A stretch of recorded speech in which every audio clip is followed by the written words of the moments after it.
I don't know if you guys know this, but South Korea is the only country in the world that raises dogs to be eaten. And Humane Society International put together a little video on some of the work that they're doing to rescue these dogs. Let's take a look. Korea is the only Asian country that actually farms dogs to supply the dog meat trade. It's something that has developed over the course of several decades. It has not been a culture that it existed for centuries as it has in some other Asian countries. These animals live in cages that are often overcrowded, 3 to 5 of them in one very small cage. They receive very little care, very little food, and they simply exist on the edge of survival every day to then just be slaughtered one day. These 23 dogs are acting as ambassadors for a campaign we've now launched in Korea to try and reduce the overall dog meat consumption in the country. Let's get out of here. We learned of this farmer that had some ideas already of closing, so we have them sign a pledge that states that they will stay out of the industry for a lifelong commitment, as well as help them to transition into a humane trade that is along the lines of raising crops. It's not so much the issue of dog meat and the consumption of dog, it's how these animals are raised and ultimately slaughtered. It's the cruelty behind the trade. Why bring dogs here from Korea? Because it spikes adoption locally. Their compelling story brings light to the homeless dog situation, the homeless cat situation that exists throughout this country. All right, so first off, I mean, those were some of the cutest dogs I've ever seen, and a bunch of actually designer dogs, too, that people pay a lot of money for. Yeah. We should note, so just to be very clear, this is in South Korea. It seems like it would be in North Korea, but no, this is actually happening in South Korea. I'm a big dog guy, so this pulls at the heartstrings. It's a complicated issue because I understand that I also love dogs. I don't want to eat a dog. But when you point out that perhaps it seems weird to eat dogs, people will then counter it by saying, well, you eat chickens and you eat cows. Is it really that different? In some places, they think it's weird to eat a cow, or they think it would be weird to eat whatever, rattlesnake. I mean, we eat different things in different places. I would point out that humans have a slightly different relationship historically with dogs in terms of the way that we domesticated them is not the same way that we domesticated other animals. So it could be that there is sort of a good emotional reason, logical reason, that you wouldn't want to eat them. The cows don't want to hang out with us. They don't seem to be interested. Now, that said, this is where my willingness to be hypocritical comes in super handy, right? I don't like people who aren't hypocrites, right? They're not interesting. I'll try to figure out something right now. No, you're hypocritical. It's good. Okay, thank you. Who are people who shun hypocrisy are strident and unpleasant to have dinner with. That's a fact. You can look it up. Finally, we know what Ben thinks of us. So here's some hypocrisy. Dogs are different. And maybe they're different because we've decided they're different, but they're different. And those dogs were all coming to the front of the cage because they wanted attention. Now, I'm struggling overall with eating animals. And I eat a lot of animals. And it would mean, would mean a unprecedented dietary turn for someone who didn't need to.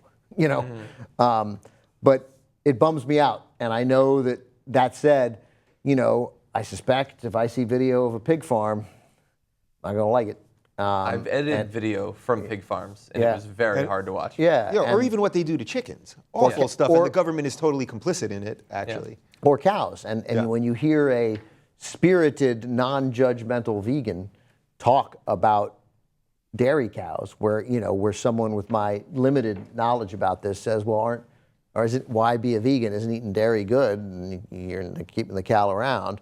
And you're like, no, the cow pretty much gets raped all the time so that they can deliver milk. And then when they're so dry because they've been milked to death, they just send it out to have its meat eaten unless it's so disturbed that they can, in which case they kill it. Meanwhile, its female calves are born and put right into the dairy line, and the male calves are born and turned into veal and separated from the mother instantly, and the cow will make noises, the kind of noises you'd expect a mother to make when they're denied contact with their offspring. And that's rough. Not to mention what they do to make veal. Right, not to mention what they do to make veal, and then what they just do to the cows that are in the meat lines, and so it's bad, man. It's bad, and if you care about animals, and I do, it's tough. And so the hypocrisy is a little tough to pull off. That said, dogs and cats are different. Right. And the countries that don't recognize that are making a mistake. This is a blight on South Korea. It's a lot of things going for it, but this is not one of them. Yeah, 100% dogs and cats are different. We, especially dogs, because we bred them a certain way, cats to a lesser extent, but we've bred dogs to be man's best friend. We've bred them to do a zillion things in helping us hunt and rescue people and all kinds of stuff. One thing to your point about eating meat and the types of things, I think we're so distant from our food sources now that we never see any of those things. We never see what's going on at the pig farm or any of that. I drove up to Davis, California, and on the way from Los Angeles to Davis is Harris Farms, Harris Ranch, which is the largest meat-producing factory. It's a factory, basically. You can eat there, right? You can eat there, but it's off-site, about 20 miles off-site, because it smells horrible. It is the pure, you go through it, you actually see that the air changes. You can see a quality of air changing, and it's as if you're driving into death. I mean, it's truly the smell of death for a couple miles, and then they have the restaurant off-site, of course, because nobody wants to eat in that. And I love meat, and I eat a ton of meat. But after that, it did change the way I feel about it now. I'm definitely more aware. Like and you see the cows, and there's tons of methane and the gases and just it's pretty rough. Yeah, and I like what the organization that we saw in that video were trying to do and trying to stop them from eating the dogs. I would imagine that in the short term, if they were to eat fewer dogs, they would eat more of some other animal. But I believe the long-term goal, both for that organization and probably, I think the FDA is also starting to do this domestically, is to try to get people to eat less meat overall. Regardless of if your reason is philosophical or environmental or just pragmatic, it could be dietary. There are a number of different reasons. I do eat meat right now, although I've had extensive periods of being a vegetarian. But I don't eat meat now because I believe it's the ethical thing to do. I'm simply being a weak-willed human.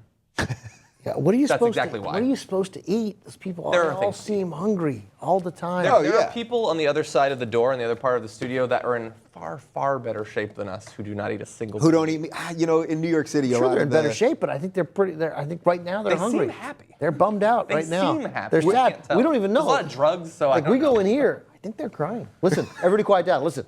You can hear the whimpering. There It's it like is, the right? sound of a mother cow looking for her calf.